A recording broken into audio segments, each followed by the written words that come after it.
Glória a Deus. 1 Coríntios capítulo 1, versículo 30.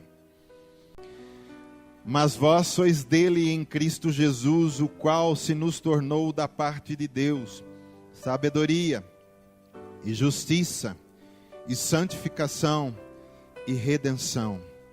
Vou repetir, mas vós sois dele em Cristo Jesus, o qual se nos tornou da parte de Deus sabedoria e justiça e santificação e redenção. Amém. Obrigado, Pai, por essa palavra. Fala conosco nesse lugar. Somos os teus filhos comprados pelo sangue de Jesus. Somos teus, Senhor. Que a nossa mente nessa manhã, Senhor, possa entender a tua palavra e o nosso coração possa receber de bom grado, Senhor, essa semente, para que caindo em nosso coração possa produzir frutos de justiça em cada um de nós, em o nome de Jesus. O teu reino é o reino da luz, é o reino dos filhos da luz, e que nesse reino, através da sua palavra, nós vamos crescendo em graça e em conhecimento, Pai, mas que nesse momento, Jesus, tu que és mestre dos mestres, venha nos ensinar, em nome de Jesus é que nós oramos, amém. Você pode se assentar, querido.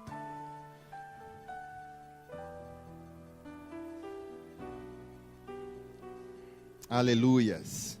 Eu quero falar contigo nessa manhã, querido, do poder da santificação. Poder da santificação. Essa palavra que nós lemos fala que Jesus se tornou para nós sabedoria, justiça e santificação e redenção. Mas eu quero falar só dessa obra de Jesus, a santificação. Jesus, quando ele morreu na cruz, a cruz trouxe muitas obras para as nossas vidas, muitos benefícios trouxe a cruz. A cruz não é apenas um objeto que a gente pendura na parede, ou pendura, as pessoas penduram na corrente, e isso não significa nada. A cruz, ela é muito mais do que isso, ela tem um significado, e eu quero falar de um desses significados que Jesus conquistou na cruz para nós, que é a santificação. Quando ele morre e ele ressuscita, porque se Jesus não ressuscita, a morte também não valeria nada, mas ele morreu, mas ao terceiro dia ressuscitou, e ele derramou sobre as nossas vidas a santificação. A santificação, além de ser um ato separado, que você passa a ser separado para Deus, tirado do mundo, ela também é o poder que nos faz nos conformar com Cristo, que nos faz cada vez mais ser parecidos com Cristo. Amém? Esse é o objetivo porque Deus te chamou para o reino dele. Para que Deus te chamou? Para que você pudesse ser parecido com o nosso padrão, Jesus Cristo. Qual é o meio pelo qual eu me torno parecido com Jesus? Através da santificação. Diz para quem está do teu lado, através da santificação, você será parecido com Jesus. Glória a Deus. Então, depois que nós nascemos de novo, querido, o Espírito Santo que foi enviado por Jesus, porque lá em Atos vai falar que quando Jesus ressuscitou e foi ao céu, o Espírito Santo foi enviado. E esse Espírito então que nos trouxe santificação. E o que é a santificação? Diz assim comigo, é o poder de resistir o pecado. Amém? Parece estranho, mas quando a gente recebe o Espírito Santo e realmente o Espírito Santo está trabalhando em nossas vidas, aí que parece que a gente enxerga que a gente é mais pecador do que a gente pensava que era, sim ou não? Por quê? Porque quando a luz vem dentro de você, toda a sujeira que estava escondida, todas as baratas, todos os ratos, todas as moscas, todo o lixo aparece, não é? É estranho, mas é assim que funciona. Mas é bom, porque a gente vai começar a resistir tudo isso que está nos atrapalhando. Você está disposto, querido, a viver uma vida santa com o Senhor? Amém? Está disposto a resistir o pecado todo dia? Nós precisamos. Amém? Então é uma obra que ela vem de dentro para fora. A santificação não é de fora para dentro, querido, é de dentro para fora. Não adianta o camarada vestir terno, não adianta botar a Bíblia embaixo do braço, não adianta gritar glória a Deus e chamaracá e ataia, se por dentro está tudo podre. Entendeu? Primeiro ela começa por dentro. Se não começar por dentro, não santifica depois o resto, ao nosso redor, a nossa vida. É água limpa de dentro jogando água podre para fora. Porque nós tínhamos uma água parada, uma água barrenta, uma água lodenta, tá? Fedida. Aí o Espírito Santo veio, entrou dentro de nós e essa água suja começa a sair, porque a água limpa está lá como mina, como é que fala? Como fonte jorrando e lavando a nossa vida. Então isso nos traz poder, santificação, para resistir o pecado. O pecado tem sondado a sua vida, sim ou não? Ou você está no outro planeta, que eu não sei. O pecado tem ou não tem sondado as nossas vidas? Claro que tem, querido. O tempo todo. E você está no primeiro da lista do inimigo, porque você já é da luz. Ele diz, eu preciso apagar essa luz. A luz incomoda as trevas. Então, é claro que o pecado tem sondado a nossa vida, mas glória a Deus que Deus pensa sempre em tudo, querido. Deus não esquece de nada. Ele diz, eu vou enviar o Espírito Santo também para morar no coração dos meus filhos, para que eles possam ter poder para resistir todo o pecado. Só que nós nunca vamos conseguir banir de uma vez para sempre, porque o Espírito Santo vem morar em mim e agora eu estou em processo de santificação. Nunca mais o pecado vai estar à minha frente. Não, isso não existe. Mas existe uma opção, mas existe um poder que está dentro de nós para resistirmos ao pecado. O inimigo também, querido, não adianta a gente falar está amarrado, mas ele está o tempo todo solto aí, tá ou não está? Não é? A gente amarra para expulsar, para ele não fazer muita bagunça quando manifesta, mas ele não está amarrado, está solto. E a gente também tem que resistir ele, né? A palavra diz, sede sóbrios e vigilantes, o diabo, vosso adversário, anda de redor, como leão que ruge, procurando alguém para devorar. E aí o que a Bíblia manda dizer depois? O que a gente faz com ele? Resisti-lhes firmes na fé. Então, através da santificação que está em mim, eu tenho um poder liberado por Deus para resistir todo o pecado e para resistir o devorador que está ao meu derredor procurando me devorar, através da bandeja de pecados que o tempo todo ele está oferecendo para nós. E ele nunca vai trazer para você algo que você não goste. Ele sabe do que você gosta, e às vezes até é lícito aquilo que você gosta, mas se você se perder com o lícito se torna pecado. Comer é lícito, sim ou não? Mas começa a comer demais, só pensa em comer, vira o quê? Glutonaria. Glutonaria é pecado. Mas o diabo é assim. Se ele não consegue botar coisas que você sabe que você não vai aceitar, ele tenta te empurrar no lícito, para que no lícito você peque contra o Senhor. Mas tem um poder para nós resistirmos todo o pecado. Amém? Glória a Deus por isso. Eu quero ser santo. Diz assim comigo, eu quero ser santo, porque o meu Pai é santo. Amém? E por que, querido, a santificação não nos faz totalmente imunes ao agir do pecado? Por quê que ela não nos faz totalmente imune de uma vez por toda? Jesus foi o único homem santo que pisou nessa terra, que esteve na mesma dimensão nossa com a carne, só não tinha a descendência de Adão, mas a carne era a mesma, e ele tinha a opção de pecar, porque senão o diabo não ia ser tolo de estar lá no deserto tentando ele, e nesses 40 dias que ele estava lá, ele foi tentado. Mas perceba que nem Jesus, o Filho de Deus, o santo que nasceu sem pecado, não ficou imune do agir do pecado tentar entrar na vida dele, quanto mais nós. Mas por que a santificação não nos faz imune? Porque o processo, a regeneração, o nascer de novo se dá em nosso espírito. Meu espírito se tornou filho de Deus, ele já está perfeito, abençoado, ressurrecto e assentado com Jesus nas regiões celestiais. Mas a minha alma, o meu entendimento, o meu intelecto, a minha emoção, as minhas vontades que faz parte da minha alma, ainda não foram totalmente santificados pelo Senhor. A minha carne, que ainda tem a descendência adâmica, ainda não foi regenerada. Então por isso que eu digo que o processo é de dentro para fora, porque é lá onde Deus fez a obra perfeita, em nosso espírito. É em nosso espírito que o Pai ainda passeia como passeava no jardim do Éden, tendo comunhão conosco, nos fortalecendo, trazendo para nós poder para resistir o pecado a nível de alma, de entendimento e de intelecto, de decisão. Então aflora de dentro, querido. Quando você precisa decidir a respeito de algo, e se você decidir por sim, você vai ser condenado por aquele pecado. A decisão está com você, mas o poder está no seu espírito, de te fazer suportar aquilo e dizer não para aquilo, por mais que seja bom. Porque humanamente muitas vezes vai ser difícil dizer não ao pecado. Humanamente vai ser difícil. Mas com esse poder que você tem dentro de você, você pode resistir o pecado todas as vezes que ele vier diante de ti, querido. Da forma mais linda, da forma mais bela, da forma mais atraente. Você vai olhar e o Espírito Santo vai liberar em você, de dentro para fora, um poder de decisão tão gostoso e tão poderoso de olhar e dizer não, porque você quer ser santo como seu Pai é santo. Romanos 7:23, aí Paulo vem falar da nossa natureza.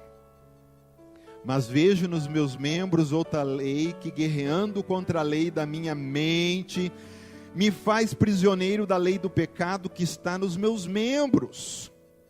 Desventurado homem que sou, quem me livrará do corpo desta morte? Os nossos membros traz a fraqueza do pecado herdado de Adão. Porque quando Adão pecou, você sabia que eu e você estava lá pecando com ele, sim ou não? Nós estávamos lá pecando com ele. Se o seu avô morresse, você teria morrido com ele. Olha que interessante. Então, se você for voltando, você vai entender que nós pecamos com Adão. E a natureza pecaminosa está em nós. E por isso que nós não ficamos imunes. Porque essa natureza ainda não foi regenerada. Mas glória a Deus, porque nós seremos regenerados na ressurreição. E aí moralmente nós seremos perfeitos para sempre, sem nunca mais deslizarmos. E nem temos a opção de deslizarmos mais. Então a solução, querido, está na operação do Espírito Santo para nos dar o poder de resistir. Porque a lei do Espírito, que é o Espírito Santo, porque a lei do Espírito da vida, em Cristo Jesus te livrou. Isso é poder. Te livrou da lei do pecado e da morte. Então, enquanto você está no Espírito, sendo regido pelo Espírito Santo, deixando Ele trabalhar e conduzir a tua vida, Ele, essa lei do Espírito que está em você, vai te dar poder para resistir e te livrar do pecado. Amém? Querido, isso está botando em jogo a sua vida eterna. Se Deus não faz isso, eu duvido que nós estaríamos aqui, eu duvido que eu estaria aqui, eu já teria voltado para o mundo. E a gente vê com mesmo com tudo isso, ainda tem gente que vem, experimenta de Deus, mas depois volta para o mundo. Você imagina se não tivesse esse poder. Mas o segredo não é difícil, o segredo está em nós nos deixarmos ser dominados pelo Espírito Santo. Porque o Espírito Santo não domina ninguém, mas se você dizer Espírito, que diminua eu e cresça o Senhor, Espírito, os meus membros, que seja tu me direcionando. Querido, não é pecado ser tentado, põe isso na tua cabeça. Jesus também foi tentado em tudo que nós fomos. O problema não é quando a tentação vem tentar te seduzir e apresentar uma bandeja para você. O problema é quando você olha para a bandeja, você contempla a bandeja, você diz eu quero isso aí, e você vai lá, pega e come. Esse que é o problema. Porque as bandejas estarão o tempo todo passando para nós. Você vai ligar a televisão, tem bandeja. Você vai ligar um rádio, tem bandeja. Você sai pela rua, tem bandejas. Para onde você vai, o que você faz, tem as bandejas o tempo todo sendo oferecida para você. O fruto da morte. Mas o Espírito Santo, a lei do Espírito de vida está dentro de você, querido. Obedeça esse princípio que está dentro de você. Obedeça essa lei que está dentro de você. Amém? Eu quero falar, querido, porque a gente já entendeu até aqui que dentro de nós a obra da santificação, além de nos separar para Deus, ela também nos dá poder para resistir o pecado. Você entendeu isso? Amém? Mas eu quero falar de algumas áreas das nossas vidas que todos nós precisamos tomar cuidado e resistir nessas áreas. Em primeiro lugar, diz assim comigo, olhos. Os olhos. Os olhos é o que da alma? A janela, a porta da alma. Tudo que você olha entra para dentro de você. Passa pela tua mente, passa pelo teu intelecto, pela tua razão, passa aqui, o teu espírito também está conectado no teu corpo, ele também recebe tudo o que está vendo. Então, os nossos olhos, na realidade, o problema não é o olho em si, porque o olho é apenas um instrumento, um veículo, que o teu espírito, que a tua vida, a tua alma que está aqui interior, que é o teu verdadeiro homem, usa esse instrumento. O problema é aonde eu estou colocando os meus olhos. Jesus vai dizer assim: se um dos teus olhos te faz tropeçar, e se o cara tivesse só um, ele estava na roça, né? Se um dos teus olhos te faz tropeçar, arranca-o e lança-o fora de ti. Melhor é entrares na vida com um só dos teus olhos do que tendo dois serem lançados no inferno de fogo. Então, quando ele diz aqui, arranca-o e lança-o fora de ti, o que ele está querendo dizer na realidade é: resiste à tentação de ver coisas que não te leve ao céu, morre para a visão impura, morre para ver as coisas impuras. Não é, claro, é uma hipérbole isso que Jesus está falando, é um exagero. Ele não diz para as pessoas arrancar o olho, cortar a mão, cortar o pé, senão o que nós veríamos hoje dentro da igreja é um monte de gente sem olho, sem pé e sem perna, porque uma hora ou outra aconteceu de você já ter pecado. Amém? O que ele está querendo dizer é: resiste, através da tua visão, resiste o pecado, resiste. Eva caiu com isso. Ela olhou para o fruto do conhecimento do bem e do mal, com as janelas. Ela viu que era bom para se comer, era agradável, que árvore linda, que fruto lindo. Mas por quê? Ela olhou e desejou ser igual a Deus, conhecimento do bem e do mal. Fala de olhos altivos, querido. Tem pessoa que olha para algumas coisas e diz: puxa, se eu tivesse isso, todo mundo ia me respeitar. Puxa, se eu tivesse aquilo, todo mundo ia me olhar com olhos diferentes. São olhos altivos. Resiste a esse pecado de olhar para coisa que vai te engrandecer. O que te engrandece, querido, é olhar para Cristo. Amém? Isso te engrandece, isso te exalta, isso te dá honra, porque você é um vaso de barro. E o que dá honra é o que está dentro de você, esse ouro, esse precioso ouro que é Jesus Cristo. Amém? E as pessoas também olham muito. Hoje nós vivemos na era da cultura do corpo, querido. O corpo está acima de tudo. Tem mulheres que vão ao psicólogo, que vão fazer tratamento porque está com uma celulite, porque está... Para com isso. É a cultura do corpo, querido. Nós precisamos parar com essa cultura. Que eu tenho que sair e vai sair, olha no espelho, mulher faz assim, né? Dá aquela olhada, dá uma ajeitada, uma apertada. Eu tenho que mostrar o que eu tenho. Não tem que mostrar o seu corpo. O seu corpo é templo do Espírito, ele é de Deus. E isso tem... As mulheres sabem desse poder, né? E isso tem atinado os homens e tem atrapalhado homens. Aqui a igreja é pequena, mas quando você vai à igreja são igrejas que tem muitas pessoas, e ali tem de tudo, querido. E você vê dentro da igreja mulheres que estão vestidas, que às vezes a prostituta na esquina está bem melhor. E como que o irmão vai louvar a Deus com uma mulher toda esquisita na frente? Seios caindo para fora. Então isso trabalha na visão. Aí não ajuda o irmão a se santificar, e pior, ela também não está se santificando. Então a gente tem que tomar cuidado. Então não olha, evita. A nossa visão, ela tem que olhar só para Cristo, querido. Se algo te incomoda, muda de lugar, sabe? Não, evita. Então hoje tem essa cultura do físico, do corpo, da beleza. Mas Pedro ainda vai falar assim para as mulheres: que a beleza não seja exterior. Ele não está dizendo que ele é contra, mas ele que estava escrevendo uma carta porque as mulheres iam para o culto naquela época e elas se enfeitavam com fios de ouro no cabelo e tanta coisa. Ele está dizendo: olha, vocês estão se preocupando muito com o exterior, mas vocês por dentro ainda não estão legal, mulheres. Vocês têm que se preocupar com o interior. Então toma cuidado, vamos resistir com nossos olhos. Tem mulheres que têm um espírito de pombagira. Nós conhecemos como pombagira, mas pode ser nomes diferentes em lugares diferentes, que é um espírito que está nessa mulher. E quando um homem olha, é que nem se fosse um encantamento, um imã. Ela tem aquele espírito. Então, o homem quando passa perto, ele sente um chupar. Se aquele homem for um homem de Deus, ele não vai olhar, ele não vai contemplar. Mas se ele ficar olhando e contemplando, querido, você sabe o que acontece? Aquele demônio que está lá vem nas janelas da alma daquele homem, se instala ali. Ele passa também a ser um homem que tem o mesmo espírito que aquela mulher tinha. Então não vamos contaminar os nossos olhos. Não vamos prestar atenção em prostituição. Amém? Olha muito bem. Como os olhos é a janela da nossa alma, a televisão em nossa casa é a janela para o mundo espiritual. O que você está assistindo? O que você está conectando e abrindo dentro da sala da sua casa? Porque se você está assistindo um filme, por exemplo, de bruxaria, hoje é só isso que tem, né?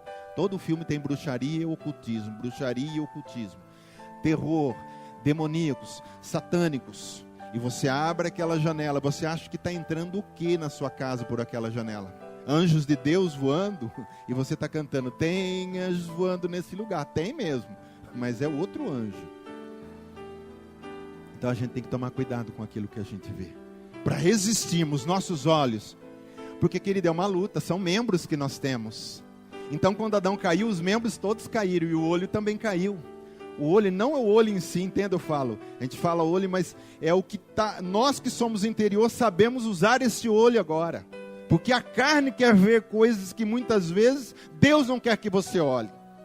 Está entendendo? Diz assim: meu olho é santo, separado para Deus. Só vou contemplar a glória de Deus e tudo aquilo que edifica e tudo aquilo que me faz bem. O ouvido é outra janela da alma, onde a gente recebe palavras que entram dentro de nós para trazer conhecimento ou para trazer um estrago, né? Depende do que a gente tá ouvindo. Então nós temos que saber resistir. Resista a palavras obscenas. Não se sinta feliz quando alguém fala uma besteira perto de você e você dá risada junto. É santificação. A pessoa contou uma piada sem graça, não dá risada. Fica sério. Porque você prefere agradar a homens ou a Deus? Ah, mas eu vou ficar com vergonha se eu não der risada. Jesus disse: quem se envergonhar de mim, eu também te envergonharei diante do Pai. Não se alegre com palavras obscenas, não fique feliz em meio de roda de pessoas onde só se fala um palavrão. Amém? Músicas a mesma coisa, não preciso nem falar. E hoje a gente vê tantas pessoas que se dizem filhos de Deus. E você vai ver, curte músicas do mundo, mas músicas ainda que falam coisas que não levam para lugar nenhum. Músicas que falam só tonteiras. Que é o funk, que é o... Meu querido, é só tonteira. Não vou nem falar que você sabe do que eu estou falando. Mas a gente vê filhos de Deus que vem na igreja, que adora a Deus, mas depois ouve essas coisas. Aí eu fico pensando, como que a mesma janela que ouve a palavra de Deus quer ouvir coisas que falam o contrário do que Deus pediu? Que vão contra os princípios e os mandamentos do que Jesus deixou para nós. Então meu ouvido, ele é santo, querido. Até fofoca. Se alguém for fazer fofoca para você, querido, você tem que renunciar. Entendeu? Você vê que a pessoa vem com maldade, querendo levantar, às vezes até uma intriga entre você e outra pessoa. Você percebe. Você tem que repreender, falar: ó, querido, não fala não, deixa para lá. Não vai edificar, não vai levar para lugar nenhum, não quero saber. Amém? Se é coisa que você precisa saber para você orar ou para alguma coisa, é uma outra história, querido. Mas normalmente, fofoca não tem esse fundamento. Fofoca sempre está ali para causar divisão. Outra coisa, como que a gente gosta de palavras de bajulação? Gosta ou não gosta? Isso mexe com o nosso ego, a gente tem que tomar cuidado com isso. Muita bajulação, você gosta muito de ouvir que você é o cara, que olha como você está dando certo, e às vezes a gente faz coisas para a gente ouvir por essa janela que nós fomos aprovados. Nós não precisamos de aprovação de homens, a nossa aprovação vem de Deus, amém? Tudo que você faça, faça para a glória de Deus. E as pessoas buscam tanto palavras de bajulação. Gostam de bajulação, e tem gente que ganha moral com isso, ou é com o chefe, às vezes dentro da igreja, tal, e chega lá e faz aquele puxa-melação para ganhar moral. Isso é feio, é coisa feia isso aí, amém? Então estamos por resistir. O pronome eu. Quando você começa a conversar com uma pessoa, e de cada 10 palavras ela fala 9 eu, querida, a pessoa tem um problema, ela é egocêntrica o tempo todo. Porque eu orei, se eu não orasse, porque eu fui, porque eu fiz isso, porque eu. Não tem Jesus. Temos que tomar cuidado com esse eu. Amém? O eu a gente coloca na hora certa, não em todo momento. Esses dias eu conversando com uma pessoa, nossa, falou tanto eu, falando das coisas de Deus, viu? Uma pessoa que não é daqui, mas estava falando porque eu sou assim, porque eu fiz aquilo, porque eu sou assim, porque comigo é assim mesmo. Se vier conversar comigo e não falar da Bíblia, porque eu, até das coisas de Deus, isso aí fere os nossos ouvidos. Amém? Jesus resistiu, querido, nós temos que tomar cuidado com os nossos ouvidos. É o lugar pelo qual o diabo também vai lançar um anzol aqui, ó, e tentar nos pescar, não só pelos olhos, mas também pelo ouvido. Jesus, quando disse assim, lá em Mateus capítulo 16, olha pessoal, o negócio é o seguinte, eu preciso ir para Jerusalém, eu vou ser perseguido pelos sacerdotes, fariseus, eu vou morrer e ressuscitar ao terceiro dia. Aí Pedro falou, olha, palavras para tentar tirar Jesus do seu propósito. Não, Senhor, para com isso. Diz que Pedro repreendeu Jesus. Olha que Pedro topetudo, hein? Para com isso, que vai morrer o quê? Você não vai morrer, não. Aí Jesus olha para ele e fala o quê? Homem abençoado, que palavras são essas? O que Jesus fala? Arreda-te de mim, Satanás. A gente precisa tomar cuidado, porque Pedro, dos 12 que eram mais chegados, ele era o principal. E o diabo usou a boca dele para tentar Jesus, para tirar Jesus do propósito. E ele não falou com Pedro, ele falou com Satanás, que estava lançando palavras na boca de Pedro. Arreda-te de mim, Satanás. Então muitas vezes vai acontecer isso, querido. Toma cuidado, que às vezes pessoas, e são próximas, o diabo não vai usar gente de longe. Muitas vezes vão ser as pessoas próximas, que vão falar coisas para você, que se você estiver no Espírito, você vai entender que é o diabo querendo tirar você do propósito. Sabe o que você faz? Resiste. Às vezes são palavras que vão te jogar para baixo. Às vezes são palavras que vai te fazer cair mais ainda, se desanimar mais ainda, porque às vezes passamos por momentos difíceis. Aí sabe o que você faz? Na hora que você entrar no teu quarto, você quebra todas as palavras, fala, eu não aceito essa palavra de ti, diabo sujo. Eu aceito a palavra de Cristo, a palavra do Senhor, Ele está comigo, e é essa que você aceita. E às vezes nós fazemos o contrário, nós resistimos sempre à palavra de Deus, porque o pastor está todo culto aqui falando, a gente está ouvindo, a gente ouve em casa, a gente ouve Deus na oração. Mas a palavra do Senhor, ela entra e eu vou resistir ou não a essa palavra. E muitas vezes a gente resiste mais à palavra de Deus do que à palavra das pessoas.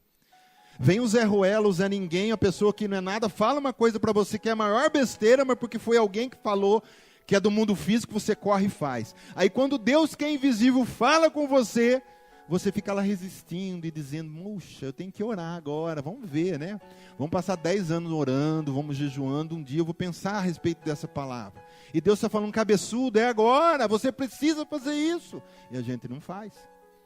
Mas quando é pessoas que estão ao nosso redor, e às vezes pessoas que nós gostamos, são às vezes nosso melhor amigo, nossa melhor amiga. Mas não é porque melhor amigo, melhor amiga, que pode não falar besteira, pode falar besteira sim. Por isso que o nosso crivo é a palavra de Deus. Tudo que falam para mim, até o que o pastor fala, eu preciso passar pela palavra. Está na palavra? Amém. Estamos juntos, vamos lá, porque isso é de Deus. Amém? Outra coisa que nós precisamos aprender a resistir, e é um instrumento que está em nós. Diz assim comigo, a minha mente.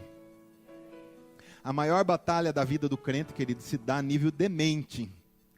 Porque a mente é a central.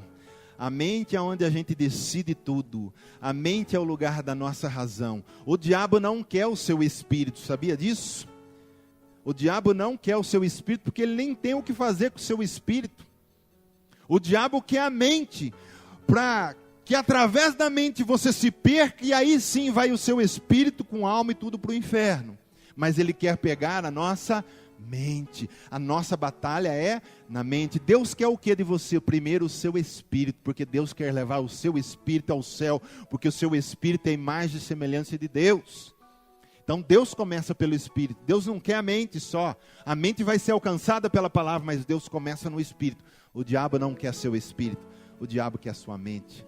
É por isso que o sistema do mundo, a televisão, as músicas, a mídia, a moda, tudo trabalha para o diabo, querido. Jesus já falou sobre isso. O mundo jaz no maligno. Está tudo trabalhando para o diabo. Então a mente das pessoas recebe informação. E elas são discipuladas pelo diabo a agir conforme o mundo age. Aí você fala, pastor, isso é lá fora. Não, dentro da igreja. Às vezes eu chego a acreditar que tem mais mundo dentro da igreja do que lá fora. É porque você assiste alguns programas e algumas coisas aí que você fala, não pode ser homem de Deus, não pode ser igreja de Deus fazendo isso.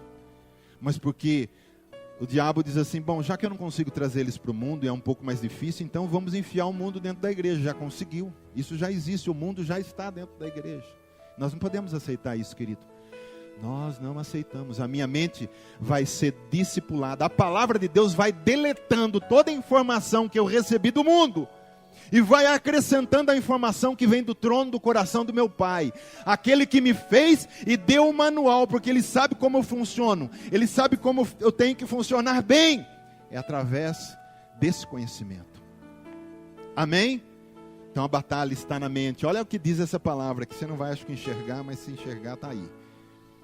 Porque embora andando na carne, não militamos segundo a carne, porque as armas da nossa milícia não são carnais, e sim poderosas em Deus, para destruir fortalezas. A nossa mente, o diabo tenta formar fortalezas, para que Deus não consiga entrar em nossa mente. Então, nós vamos destruir essas fortalezas, anulando nós sofismas. O que é sofisma? É um defunto maquiado, que está morto, mas ele é maquiado para parecer que está vivo. Sofisma é uma verdade, é uma mentira com cara de verdade. Você vai ouvir e achar que é verdade, mas é mentira. Então nós temos que destruir isso na nossa vida. E toda altivez que se levanta contra o conhecimento de Deus. Olha lá o que nós temos que fazer. E levando cativo todo pensamento à obediência de Cristo. O que é levar cativo, querido? Você prendeu. O cativo, quando era preso, ele não tinha mais a liberdade. Agora eu vou levar você para onde eu quero. Você é meu preso. Então nós que nascemos de novo, nosso homem interior, tem que pegar a nossa mente e levar ela cativa, presa à obediência da palavra de Deus. Você tem que fazer da tua alma cativa da palavra de Deus. E assim nós conseguiremos vencer a nossa mente. Toda batalha que vier em nossa mente, e elas vão vir, a Bíblia chama isso de setas. Pela fé, nós apagamos os dardos inflamados do maligno. Então, o maligno vai parar de lançar dardo na sua mente, jamais ele vai parar. Ele vai lançar contra o seu cônjuge, contra os seus filhos, coisas que vão vindo aí para te deixar doido. E ele começa a lançar. E as setas vêm. Mas se você tiver a fé, ela não te alcançará. Ela não terá finalidade concluída. Ela pode passar pela tua mente e vai embora. Aqui não para. A minha mente está cativa à obediência à palavra do Senhor. Amém? Boca. Resista, querido, toda palavra que não edifica, toda palavra que é maldição, toda palavra que não leva para lugar nenhum. A Bíblia diz assim: não saia da vossa boca nenhuma palavra torpe. Não pode sair palavrão. Paralelepípedo pode, tá? É uma palavra grande. Não pode sair palavrão, querido. Aí aconteceu uma coisa lá, que teu filho, teu esposo, você chutou a beira de o dedinho lá que dói, né? Abriu o dedinho, você, filha de uma luta, né? Não pode falar as coisas. Não pode desgraçar, não saia da sua boca, resistir. Não saia da sua boca nenhuma palavra torta. O homem adâmico, a hora que algo de ruim acontece, ele quer abrir a boca e praguejar e falar. Mas você não é regido pelo homem adâmico. Resista através do poder da santificação. Diz: minha boca não vai falar nada que não edifique. E sim unicamente que for de boa para edificação, conforme a necessidade, e assim transmita graça aos que ouvem. Boca. Só palavras que edificam. O que não vai edificar, o que você faz? Fecha. Fiquei com vontade de falar umas boas, fiquei com vontade, fecha. Agora vai edificar, fala, querido. Não, em nome de Jesus, amém, vai dar certo, é isso aí, estamos juntos, estamos vencendo, né? A coisa está feia, mas você fala, estamos vencendo em nome de Jesus, porque você não vive pelo aquilo que você vê, mas você vive por aquilo que você crê. Então você professa o que você crê e não o que você vê. Amém?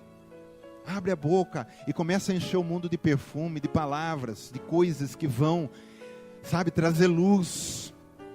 Nós não somos a luz do mundo, que nem Jesus diz, vós sois a luz do mundo, então vocês têm que brilhar. Mas nós não brilhamos a nossa própria luz, é a luz de Cristo que está em nós. E a boca é uma das maneiras de nós manifestarmos a luz. Aí a pessoa está lá na sua classe de escola, em algum lugar que você fica, que você trabalha, e ela está precisando de uma palavra que levanta ela para cima, você sabe disso, não perca tempo. Às vezes ela chegou falando um monte de coisa, não tem jeito, eu vou morrer, eu acho melhor morrer, e você vai com palavra de vida para ela. Abre a boca e fala a palavra que edifica. Resista a tudo aquilo que vai te derrubar através da palavra. Amém? Mateus 15:11, não é o que entra pela boca que contamina o homem, mas o que sai da boca, isso sim contamina o homem, contamina você e contamina as pessoas que estão em volta. Eu já falei uma vez que palavras, elas são espirituais, para o bem e para o mal o tempo todo. Quando eu falo, não são apenas ondas sonoras. Você vê minha palavra saindo aqui? Quem tá vendo a palavra? Você não vê, mas eu estou falando palavras. Ela vem de dentro do meu espírito.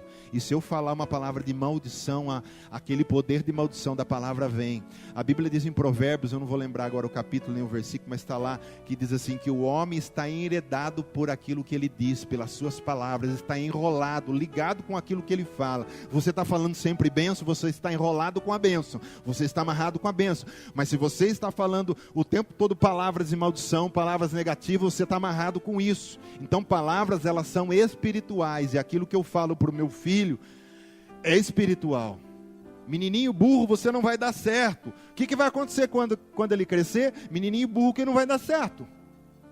E mesmo que eu veja que ele tenha algumas dificuldades, eu falo espiritualmente contrário. Filho, você é uma bênção, você vai ser um homem de Deus, você vai dar certo, Deus está contigo. Querido, duvido.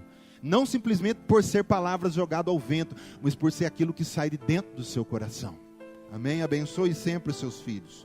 Eles são crianças que estão dependentes totalmente da tua autoridade. Você é responsável pelo futuro dele amanhã com aquilo que você fala hoje. Abençoe seus filhos o tempo todo.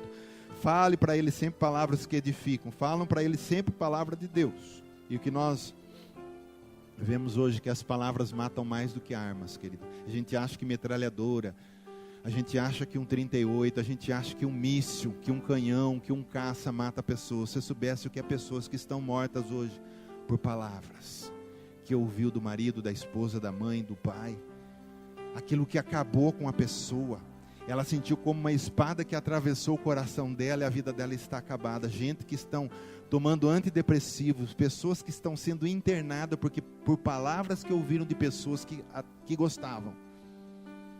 Então a gente tem que tomar cuidado com as palavras que a gente fala, viu? Você tem uma espada na sua boca. A Bíblia fala que Jesus, quando abria a boca, João, quando estava lá em Apocalipse, ele fala que da boca dele saiu uma espada. Da nossa boca também sai uma espada o tempo todo. O que você está fazendo com essa espada? Você está ferindo o seu irmão?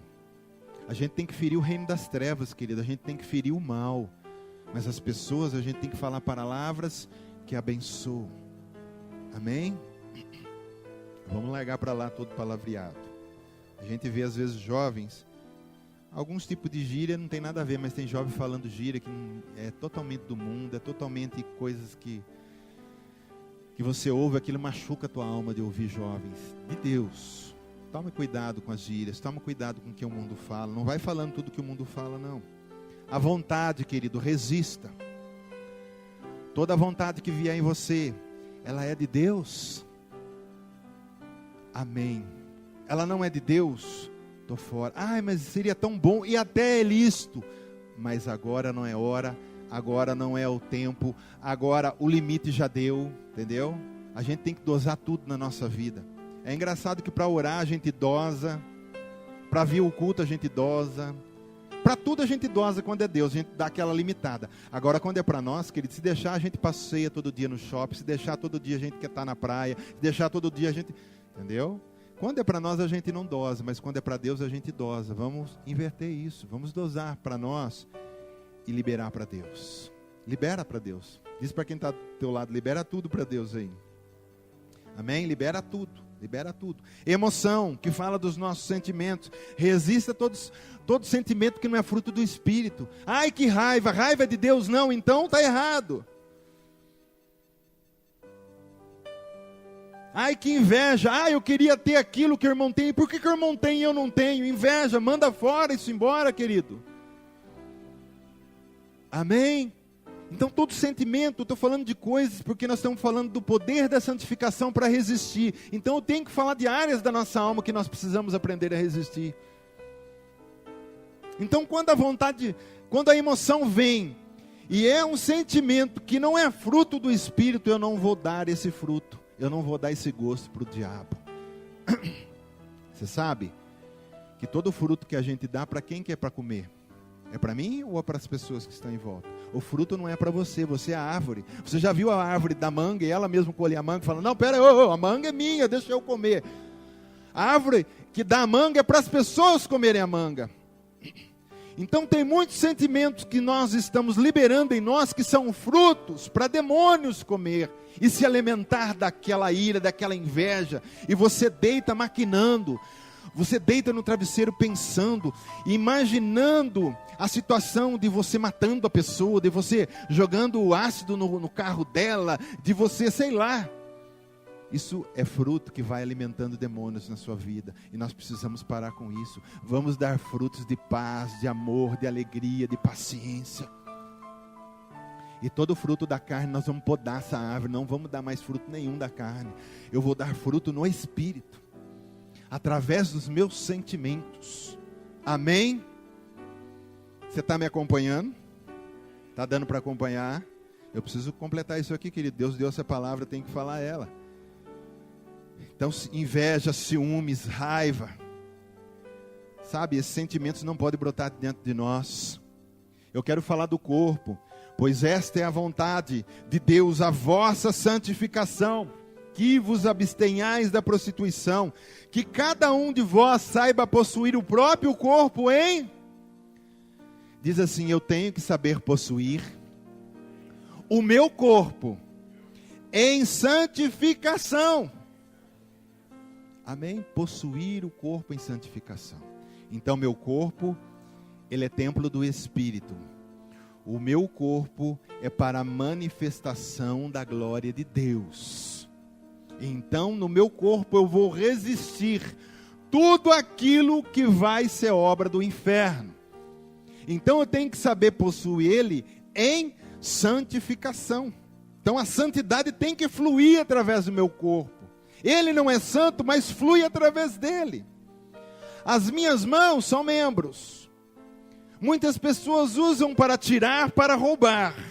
Isso não é santidade, mas eu vou possuir o meu corpo em santificação. Minhas mãos vai servir para dar, para ajudar, para abraçar, para levantar. Então você está entendendo? Isso é manifestação da santificação. Saber possuir o seu corpo. E aqui ainda está falando de prostituição. E o Romanos 6,13 diz assim, ó, nem ofereçais cada um os membros do seu corpo ao pecado. Tem gente que oferece como instrumentos de iniquidade. Mas aí diz, mas oferecei-vos a Deus como ressurrecto dentre os mortos, e os vossos membros a Deus como instrumento de justiça. Todo o nosso corpo, instrumento de justiça de Deus. Tudo que está em mim, aonde eu estiver, eu serei um instrumento da justiça de Deus. Glória a Deus, querido. Honra, Deus quer te usar. Eu quero falar um pouco, querido, com as pessoas que são casadas. Olha o que diz essa palavra, os casais aqui. Porque nós estamos falando de resistir o pecado. Olha lá que interessante. Não vos priveis um ao outro, salvo talvez, por mútuo consentimento, por algum tempo, para vos dedicardes à oração e novamente vos ajuntardes, para que Satanás não vos tente por causa da incontinência. Casais, vocês são uma só carne. A Bíblia diz que o corpo da mulher não pertence mais a ela, nem ao corpo do marido. Então não prive um ao outro. Quando Paulo está falando aqui, ele já estava vendo o problema. Não privem um ao outro para que Satanás não traga incontinência. E um dos cônjuges, e principalmente o homem que tem uma fraqueza maior nessa área, não caia em incontinência. Ele talvez não tivesse a incontinência, mas a esposa começa a negar, ou vice-versa, né? E aí ele começa a enfraquecer nessa área. Porque ele não pode procurar outra porque é adultério, mas em casa ele tem uma esposa que é dele que também não quer nada. Deus, quando ele fez o homem e a mulher, ele fez as coisas bonitinhas e certinhas, querido. O homem, quando ele não pode, não tem como. Amém? Vocês estão entendendo o que eu estou falando. Mas a mulher tem algum problema? Nenhum. E hoje, eu como pastor, já dei muito atendimento. A reclamação era sempre a mesma. Pastor, minha mulher não quer mais nada. Pastor, minha mulher... O que acontece com um cara desse? Esses dias eu estava conversando com uma pessoa, que foi sexta-feira, acho, me falou realmente isso. Um homem de Deus, uma pessoa que foi liberta de demônios, totalmente possessa, se converteu, foram para a igreja, ele acabou virando pastor. E por 2 anos a esposa dele não quis nada com ele. Sabe o que aconteceu com ele? Desviou, arrumou outra mulher e está longe dos caminhos do Senhor. Quem que é culpado disso? 90% da mulher e 10% do homem, porque ele tem claro que ele vai ter o seu pecado. Mas como que faz um cara que casou? Nós estamos falando de resistir. Agora, quem é casado, você vai ajudar o cônjuge se você estiver ali. Vamos dar assistência. Amém? Querido, isso é coisa boa, coisa de Deus. Eu lembro quando estive na IMAP o ano passado, e a esposa do Muracava lá, que ela é da Jocum, Missões, ela estava falando a respeito dessa relação de homem e mulher. E ela, como mulher, ela falando assim, gente, eu ouço muito mulher falar assim, fazer o quê? Eu tenho que fazer minha parte. Ela disse assim, peraí, fazer a minha parte? Gente, como se fosse uma coisa terrível. Por que eu estou falando disso? Porque muitos casais, ou o cônjuge ou a esposa, estão caindo em incontinência. Porque o outro não está fortalecendo. Como que eu fortaleço o meu cônjuge? Estando ali junto, ativo. Paulo está falando assim, não se separe, a não ser que vocês combinaram junto. Vamos passar uma semana de oração, sei lá, quantos dias. Você concorda? O outro concordou, concordo. E ele diz, não por muito tempo, viu? Porque Paulo sabia dessa importância, quem é casado, querido. Se eu fosse falar aqui, é um assunto muito profundo, um dia ainda vou dar esse estudo. Se você soubesse o que é a relação sexual para Deus, se você soubesse que isso é adoração a Deus, você nem imagina. Se você soubesse que o ventre da mulher é o altar do sacrifício, e o esperma que é lançado ali é sangue, você sabia que não o espermatozoide, mas o esperma é sangue branco? Você não sabia disso? Há pouco tempo a ciência descobriu que a próstata, ela transforma o sangue vermelho em sangue branco. E nesse sangue branco é onde os espermatozoides nadam. E esse sangue branco jogado no ventre da mulher é sangue derramado para sacrifício a Deus. Até isso é adoração. A gente não entende. A gente acha que... Tem gente que pede perdão depois. Perdoa, Senhor, que eu caí em pecado. Não é. É princípio de adoração. E você sabia que esse sangue branco, ele entra pela circulação da vagina da mulher e entra no sangue da mulher, do homem. O sangue branco, que é o esperma dele, entra na corrente sanguínea e vai ser depositado no osso da mulher. Por isso que a Bíblia diz, os dois se tornam uma só carne. Esse sangue do homem, o gene dele está dentro da mulher, e a mulher nem sabe disso. Então encare isso como momento de adoração. Diz para tua esposa, quando você for deitar, vamos adorar, meu amor? Amém? Estou precisando adorar hoje. Estou na glória. Mas querido, tudo que a gente faz é princípio. Tem gente que tem medo de falar disso e acha que isso é uma coisa terrível. Sexo é adoração a Deus. Onde você sacrifica e derrama o sangue no altar que é o ventre da mulher. Olha que coisa linda. Isso é poético, querido. É coisa de Deus, é coisa da Bíblia. Só que a ciência foi descobrir há pouco tempo isso. Tudo isso que eu estou falando para você. Não prive. O outro vai cair, talvez ele não adultere, por muito temor a Deus, mas fique caindo de vez em quando, querer ver alguma coisa na internet, de vez em quando... não prive o seu marido, não prive a sua esposa. Mulher, você não tem problema com nada. Então, se o teu marido, e é sempre mais o homem, né? Eu estou falando de uma maneira geral. Não tem porquê. Não tem porquê, amém? Busca se relacionar, não perca isso. Paulo está falando que não seja por muito tempo. Que não seja por mais de um dia. Ô pastor, não, estou brincando. Amém. Os irmãos que estão querendo dar glória, mas está com a boca fechada. Fica. Melhor você continuar com a boca fechada, senão você vai receber ô pastor, hoje o culto, essa parte eu gostei. Amém. Mas é bom, querido. Tudo que Deus fez, Ele disse, tudo que Ele fez é bom. Eu já vi um monte de gente falar besteira, o sexo foi o diabo que fez. Não foi, o diabo não sabe fazer coisa boa assim. Isso foi Deus que fez. É pecado? Não é. É bênção. O mundo, querido, nós vivemos no mundo, não tem como a gente sair do mundo. Jesus disse, olha pai, eu não tenho como tirar eles do mundo, mas abençoa eles no mundo, guarda eles no mundo. O mundo jaz no maligno, mas nós precisamos resistir ao mundo. Infelizmente nós estamos no mundo ainda. Como nós queríamos estar na glória agora, amém? Mas nós estamos num mundo totalmente diferente de pecado. Então saber resistir ao mundo. Tem aquela passagem muito conhecida lá de João, capítulo 2, versículo 16, na primeira, não sei se é a primeira epístola de João que não ameis o mundo, nem as coisas que estão no mundo, porque as coisas que estão no mundo não vêm do Pai. Quem ama o mundo, não ama o Pai. Então, querido, resista ao mundo. Eu gosto de uma frase de John Wesley, que diz assim, a conversão tira o cristão do mundo. A santificação tira o mundo do cristão. Olha, são dois trabalhos inversos e precisa ser feito. Então, que a santificação possa tirar o mundo de dentro de nós. Nós viemos com o mundo, não tem como, querido. Ninguém chega para Deus santo. Ninguém fala assim, o dia que tiver santo eu vou na casa de Deus. Não, o dia que estiver santo você nem precisa vir na casa de Deus. Enquanto nós estamos vindo é porque nós sabemos que nós ainda precisamos do Senhor. E vamos precisar até o fim. E que todo culto, quando você sair do culto, porque o culto bom não é aquele, querido, que você diz, o culto bom é quando você sai frustrado e diz, nossa, tem que melhorar muita coisa. Esse é bom, mas você caiu a ficha e fala, puxa, realmente eu preciso melhorar aqui. Eu preciso resistir ao mundo, eu preciso ter minha mente focalizada na palavra. Isso é o culto bom, quando você sai frustrado. Esse culto muito assim, você é uma bênção, você vai dar certo, você é cabeça, você não é cauda, é só vitória. Gente, vamos conquistar, vamos comer o melhor da terra. E você sai todo feliz, esse culto não te leva para lugar nenhum. Esse culto te deixa mais longe do trono da graça.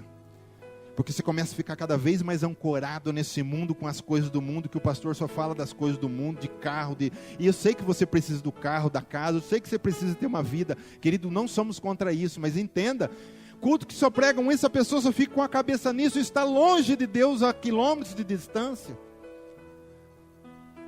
A quilômetros de distância. Mas o culto que você sai frustrado e diz, puxa, o pastor pegou pesado hoje. Nossa, tem que mudar aqui, tem que mudar ali. Esse é o melhor culto que tem. É o culto que vai mudar a sua vida. Eu vou fazer o culto agora do ano, vai mudar o seu ano. Não muda, querido. O ano continua a mesma coisa, a pessoa do mesmo jeito, com as mesmas mazelas. Mas o culto que muda a sua vida de verdade é o culto que te leva a refletir, é o culto que te leva a parar e pensar e dizer, puxa, eu preciso mudar isso aqui. Esse é o melhor culto que existe. Amém? Está entendendo? Vamos concluir, querido. Não esqueça, santificação, poder para resistir o pecado em todos os membros do meu corpo, em toda a minha vida, em toda a minha alma. Então, como que eu coopero com essa santificação, para que ela cresça em mim e cada vez mais eu tenha esse poder de resistir? Algumas coisas que eu vou falar rapidinho com você. Eu sei que você ainda tem que caçar o frango hoje, né? Mas ainda hoje nós estamos dentro do horário, tá? O duro se fosse caçar a porca. Como é que é quando se passa a porca? Aquela brincadeira que tinha de passar vaselina na porca, né? E tinha um negócio desse, não sei se era em festa de peão, sei lá onde que tinha isso. Que é difícil, você pega o porco escorrega. Às vezes caçar o porco seria mais difícil. Primeira coisa, querido, diz assim comigo, encharcar-me da palavra. Você precisa, para ajudar no processo de santificação, a resistir tudo aquilo que quer te derrubar, encharcar-se da palavra. Por que Jesus venceu o diabo? Muitas pessoas pensam que a guerra espiritual é poder contra poder. Eu já falei um monte de vezes. A gente imaginando que quando o diabo apareceu para ele, Jesus, um raio daqui, o diabo, raio de lá, fogo daqui. Não é isso, ó. Palavra. Jesus, ele foi criado na palavra. Aos 12 anos ele conhecia a palavra e discutia a palavra com os fariseus. É claro que muito mais do que a palavra, ele tinha a palavra revelada em cima da palavra escrita. Porque a palavra revelada não vem se você não conhecer a palavra escrita, entenda isso.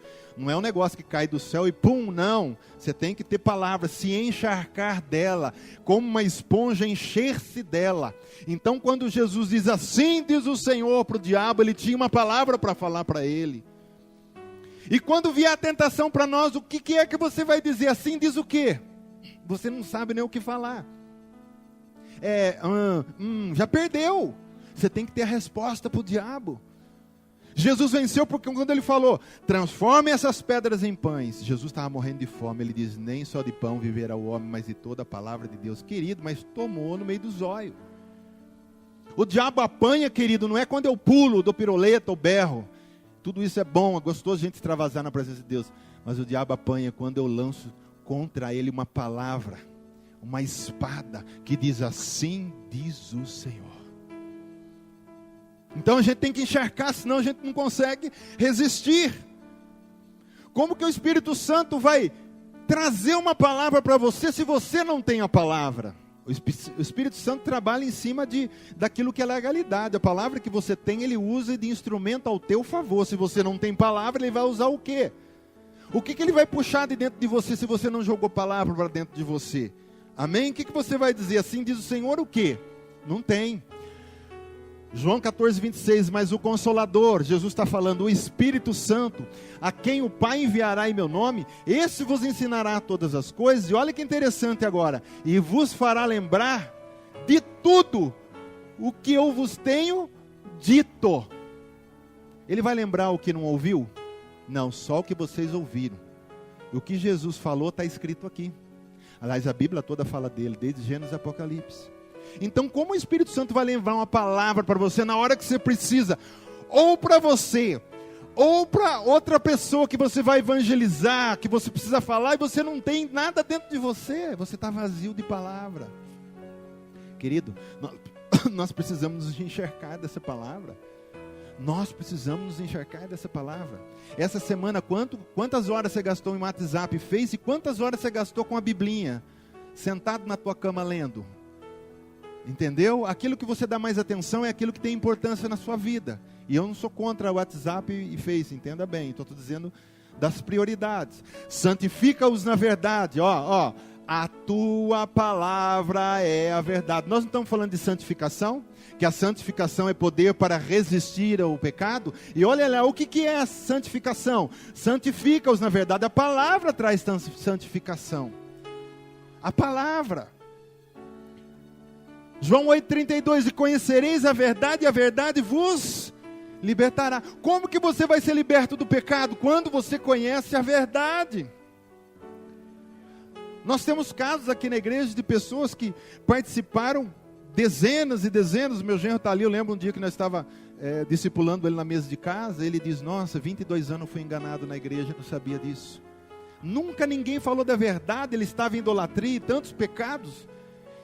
E a vida tudo errada, ele diz, puxa, 22 anos enganando. Por que não pregava a verdade? Não pregava a palavra de Deus. Mas quando você conhece a palavra, naquele momento se diz assim, estou liberto. Não quero mais isso para a minha vida. E conhecereis a verdade, e a verdade vos libertará. Olha, vamos lá. Efésios 5:25. Maridos, amai a vossa mulher, como também Cristo amou a igreja. E a si mesmo se entregou por ela, para que olha lá a santidade de novo, para que a santificasse, tendo-a purificado por meio da lavagem de água pela palavra. Santifica e lava. É a palavra, querido. Por isso que o nosso culto tem muita palavra, tem muita Bíblia. Sim ou não? Essa palavra tem que entrar em você. Ela tem que permanecer, ela tem que ser depositada no seu espírito. E aí quando você precisar falar da palavra, quando o inimigo se aparecer dizendo transforma a pedra em pão, você já vai para o pescoço dele, querido. Você já tem palavra para falar. Quando alguém falar uma palavra para te derrubar, e naquela hora a sua alma deu uma baqueada, opa, surge uma palavra e você vai com a palavra. Você tem palavra. Se você não tem palavra, querido, desculpe falar, mas você não vai para lugar nenhum. Antes de vir um grande reavivamento, nós precisamos de um grande reabiblamento. Porque sem reabiblamento, nós não teremos um reavivamento. O reavivamento, eles têm que estar pautado na palavra. Muita palavra. Lembra quando Elias subiu no monte para fazer o sacrifício? Que ele desafiou os profetas de Baal. Diz que ele botou pedra sobre pedra, a lenha, botou o sacrifício. Ele diz, o Deus que mandar fogo do céu, esse é Deus. Aí o que ele fez depois? Derramou muita água, muita palavra. Fogo de Deus só vem, reavivamento só vem onde tem muita palavra, muito conhecimento. E eu não estou falando só da letra, eu estou falando palavra que você conhece, que lê, mas é palavra que se torna vida dentro de você. É dessa que eu estou falando. Porque se vier aqui, parar só aqui, não acontece nada, fica só conhecimento histórico de quem é Jesus. Você pode até dar aula de teologia e ensinar a história de Jesus, mas se tiver só aqui e não cair aqui, não resolveu nada. Mas se tiver aqui e cair aqui, você faz um estrago, você é uma arma poderosa na mão do Espírito. Amém? Precisamos, querido, ter a sabedoria de Deus. Essa semana, meu amigo do curso de teologia que a gente faz lá, ele me disse que ele foi numa escola. Eu gostei da resposta que ele deu para o homem, né? Ele foi numa escola, toda semana eles fazem trabalho na escola. Tem 15 minutos para eles entrar numa sala de aula e falar da palavra de Deus aos jovens. Graças a Deus que não tiraram isso ainda, porque daqui a pouco vão vir com a história, né? Que o nosso país é laico e não pode ter isso, mas graças a Deus que ainda tem. E ele entrou na hora da matéria de um professor de filosofia. E a gente sabe que todo filósofo é aquele que não sabe quem ele é ainda. Nós já sabemos quem somos. Ai, quem sou eu? Ai, de onde vim? Ai, não sei o que. Nunca ele sabe quem é ele, né? Só está questionando, mas fica naquilo. Aí entrou na classe desse filósofo. E ele lá falando de Jesus e ele falando da Bíblia. Aí o filósofo quis dar uma de bom, né, na frente dos alunos, diz assim para ele assim: você crê nessa Bíblia que você lê aí? Aí ele, inspirado pelo Espírito Santo, olhou para o professor e diz assim: você já viu Platão, Sócrates, que foram filósofos? Ele diz: não. Então, por que você crê nos livros que ele escreveu? O professor disse que ficou quieto, branco, e os alunos começaram, não sei o que. Aí ele continuou com o que ele estava falando, mas eu quero dizer assim, você tem que ser homem de Deus, você tem que ter conhecimento no coração, que ele tem que estudar. Quem nunca fez pelo menos o curso básico de teologia, faça. Você tem que ter o básico na tua vida. Eu não estou falando só de letra. Eu vejo muitas pessoas criticando teologia. Claro que tem teologias e teologia, tem curso teológico que é melhor você nem fazer, depende de onde ele vem. Mas se ele é bíblico, é para você conhecer os livros da Bíblia e saber muitos detalhes que o Espírito Santo não vai trazer esses detalhes para você. Ele vai trazer palavra viva e revelada, mas detalhes de coisas da história, como aconteceu, que às vezes você precisa, até para converter um ateu, se você não tiver conhecimento, ele pega você e você fica lá olhando para o céu. Então precisa conhecer a Bíblia. Às vezes você vai falar de alguma coisa para alguém, você não sabe nem o que falar, não tem nada dentro de você. Precisa conhecer a Bíblia. Eu vejo muita gente às vezes criticando em púlpito teologia, mas você vê que na pregação do cara tem um monte de teologia ali, coisas que ele descobriu através da teologia. Não foi através de palavra revelada. Quando você vê que é palavra revelada, você sabe, é cheiro de palavra revelada. Isso não é teologia. Mas tem coisa que a gente precisa das duas, querido. Eu preciso conhecer, crescer na graça e no conhecimento também de Cristo. Amém? Então, faça se você pode. Se não pode fazer, compra bons livros e vai estudar. A gente precisa de conhecer a palavra. Querido, os islâmicos dão um pau em nós, os espíritas dão um pau em nós, Seixonoye dão um pau em nós. Entenda o que eu estou falando? Os caras conhecem aquilo que eles pregam. Os testemunhas de Jeová dão um pau em nós. Você sabe por quê? A gente é muito assim, muito folgado. A gente não quer pagar preço de nada. Com 12 anos, a criança do Alcorão tem que falar o Alcorão de cor. Com 12, você sabe o que é o Alcorão, querido? Você pensa que tem poucas páginas ali? Eles ficam o dia inteiro lá. Não tem creche, não tem bola, não tem brincadeira. E ficam lá. lendo, até decorar. A hora que saturou, ele pula para o próximo e fica lá. 12 anos tem que falar. Agora, se eu pedir para você falar um versículo decorado, 2, talvez a gente até fale, que aqui a gente anda decorando várias semanas. Mas a gente às vezes não consegue falar um. Você ama muito a sua Bíblia? Pensou que vergonha uma pessoa que é do mundo, um ateu, chegar uma hora e falar: você ama muito a Bíblia? Eu tenho certeza que você fala: eu amo, a Bíblia é tudo para mim. Então fala um versículo decorado para mim. Você fala: Deus é bom, não sei, aí agora, onde está escrito? Que vergonha. Agora vai para esses caras e fala assim: onde está escrito isso, isso e aquilo? Os caras lá lascam na sua cara o versículo e o lugar onde eles leem, eles sabem do que estão falando. É por isso que muitas vezes eles têm mais êxitos do que o cristianismo. Porque o cristianismo hoje, ele só quer show gospel e entretenimento. Vamos lá pular, só show gospel. Bíblia não. Aí na hora de evangelizar, você vai ficar assim na frente da pessoa? Não, você vai ter que falar: ó, querido, assim diz o Senhor para você. Ele te libertou do império das trevas e quer te trazer para a luz, e você vai ter palavra para falar para ele.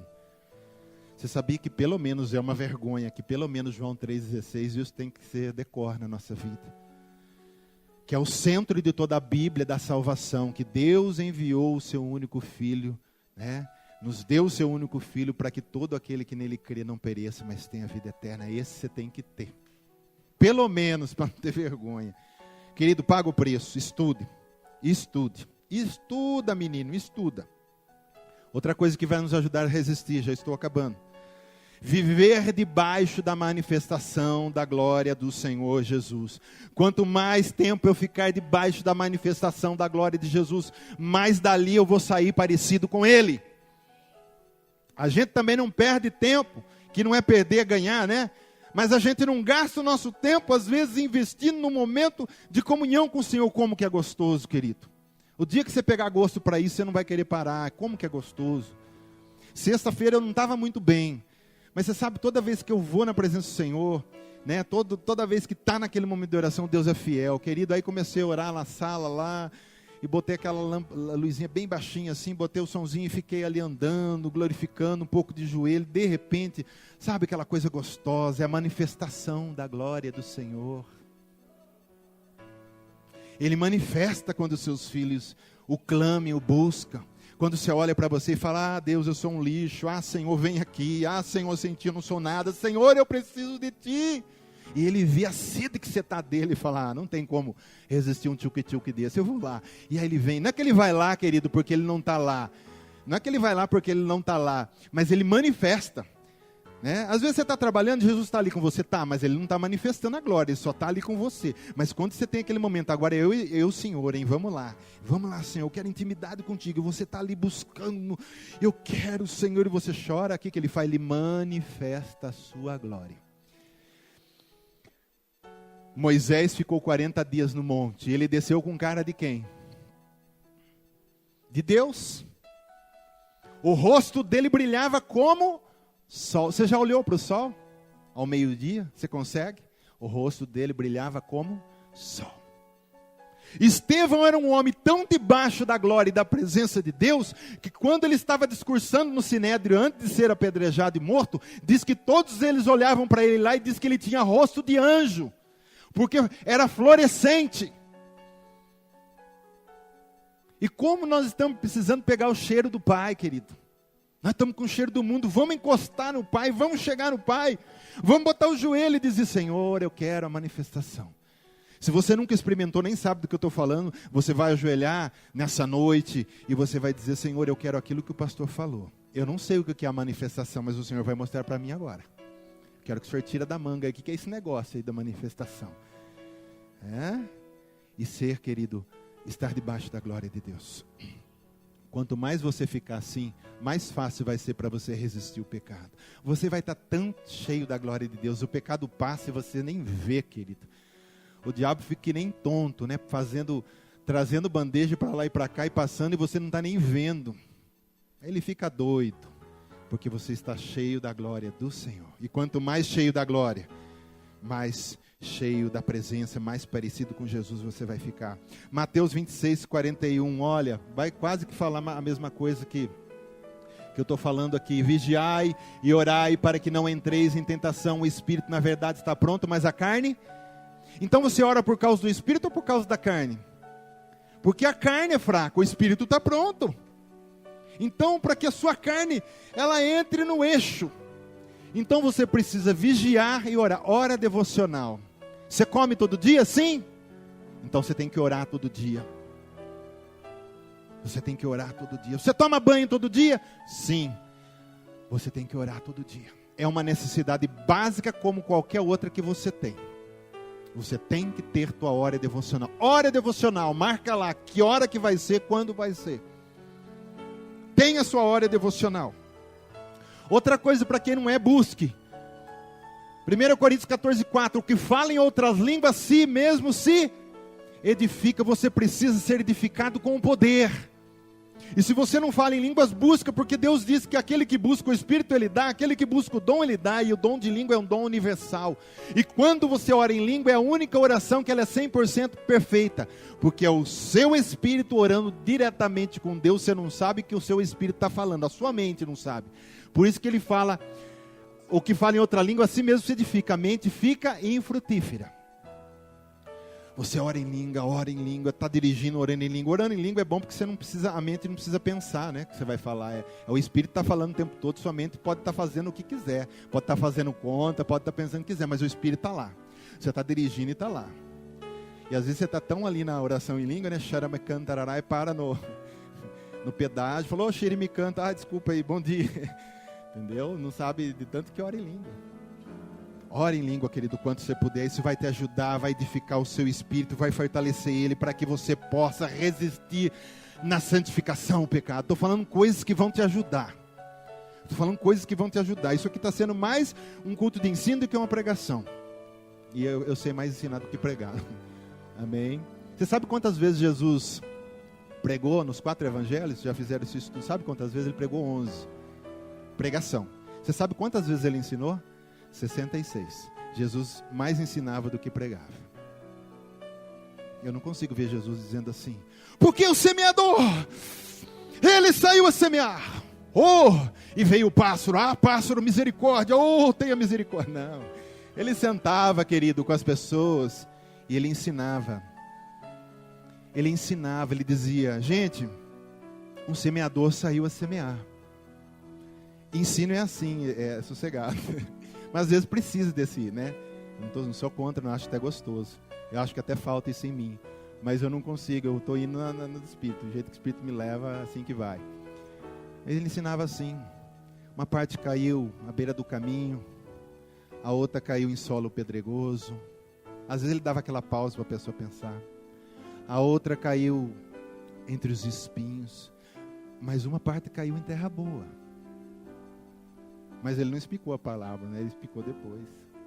O pássaro que vem pegar semente é o inimigo, que tira a palavra que não está no coração, mas está longe, ele está à beira do caminho. Então o inimigo rouba essa palavra que eu estou dando para vocês.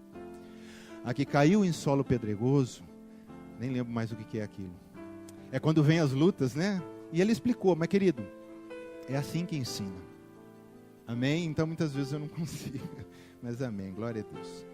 Vamos lá, eu acho gostoso. Tem gente que tem o dom de pregar mesmo. Então ele prega, não que toda pregação não tenha ensino, mas mais prega do que fica sistematicamente ensinando coisas, tá? Mas ensina, toda pregação tem que ter ensino. Você vem numa pregação que não tem ensino nenhum, então tem coisa errada, né? Ok, querido? Vamos lá. Uma coisa importante que você pode achar que não seja importante é Hebreus 10, 25. Não deixemos de congregar-nos, como é costume de alguns. Olha lá, naquela época já tinha os desigrejados, como hoje tem. Não precisa ir na igreja não, sua igreja é na sua casa. Não, querido. Igreja é corpo. Eu sempre dou essa bronca.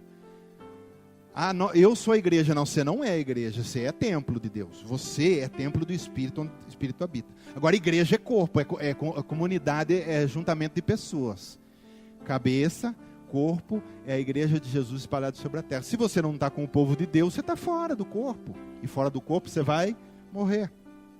Não deixemos de congregar, como é costume de alguns. Antes façamos demonstrações, e tanto quanto mais vezes que o dia se aproxima. Por que eu falo isso? Você vem num culto, você recebe a manifestação que desce no culto, você está ali junto, a manifestação, como é que eu falo, meu Pai, da ministração, você recebe, querido, a comunhão. Então é no corpo, não pode deixar de congregar. Você recebe ensinos juntos. Então a gente não pode ser aquele cristão só que vai daqui as 2 semanas da ressurreição, só o culto de ceia. Não, a gente tem que congregar. Não podemos deixar esse espaço longe, depois lá na frente eu volto. Então vamos estar sempre juntos. Amém? Vamos correr aqui, senão o frango vai ficar tarde. Pedir intercessão quando preciso. Isso também te ajuda. Muitas vezes eu preciso pedir para o meu irmão: irmão, ajuda eu em oração. Irmão, estou precisando. Pastor, me ajuda. Ora para mim, pastor. Porque o pastor não tem bola de cristal, querido. Às vezes você tem que ligar para ele e pedir: pastor, vem aqui em casa orar. Para que eu estou aqui? É para orar por você, amém? E Deus vai honrar a oração do justo. Então a gente tem que pedir. Confessai, pois, os vossos pecados uns aos outros e orai uns pelos outros para serem curados. Muito pode por sua eficácia a súplica do justo. Aqui está falando na realidade, o contexto é de pessoas que estavam precisando ser curadas, mas tinham problema de perdão com o irmão. Então confesse o pecado para o seu irmão: irmão, pequei contra você, eu preciso ser curado. Ô pastor, me ajuda em oração, eu preciso ser curado. Porque muitas vezes a enfermidade é manifestação de um pecado aí que está escondido. E mais 2. 2 Coríntios 7:1, tende, pois, ó amados, tais promessas, purifiquemo-nos de toda impureza, tanto da carne como do espírito, aperfeiçoando a nossa santidade no quê? No temor de Deus. Nós não estamos falando de santidade, que é poder para resistir o pecado. Então eu preciso temer a Deus, ter vergonha. Vamos resumindo: ter vergonha na cara. Resumindo, é ter vergonha na cara. Eu sei que não pode, eu vou lá e faço. Não! Passa um óleo aí, querido, tenha vergonha na cara. Ou melhor, tira o óleo. O óleo é para quando a gente tem cara de pau, né? Peroba. A gente tem que passar o óleo do Espírito. Tenha vergonha na cara, não peque. Amém? Tenha temor, querido. Está faltando na igreja hoje é temor. Pessoas estão todo mundo liberando tudo. Não tem problema. Ai, querido, que falta de temor. Que vergonha dessa igreja de hoje. Ninguém tem temor. Antigamente as pessoas tinham temor de coisas tão pequenas, né? Que parecia que eram simples e diziam: não, mas eu temo a Deus. Até nessas coisinhas eu acho que não pode. Hoje já as coisas grandes está tudo liberado. Tema a Deus, querido. E última coisa que eu quero falar com você. Hebreus 12:10. Pois eles nos corrigiam por pouco tempo, segundo melhor lhes parecia. Deus, porém, nos disciplina para aproveitamento, a fim de sermos participantes da sua. Então, para mim participar da santidade e ter poder para resistir o pecado, eu preciso aceitar a correção e a disciplina, tanto de Deus como de pessoas instituídas que vão te corrigir. Porque Deus usa as pessoas. Às vezes é o seu irmão, não precisa ser o pastor. Aceita a disciplina. Muitas vezes nós vamos ser aperfeiçoados na santidade, e quando a disciplina vem, diz: Senhor, eu aceito, é verdade, eu preciso mesmo. Aí o irmão vem e fala para o senhor: irmão, eu estou vendo, né? Você não está vendo, mas eu estou vendo que acho que se você fizer assim, assado, olha e tal. Você fala: amém, Senhor, eu estou entendendo o que o senhor está falando. Amém? Vamos nos colocar em pé, querido. Oh, glória.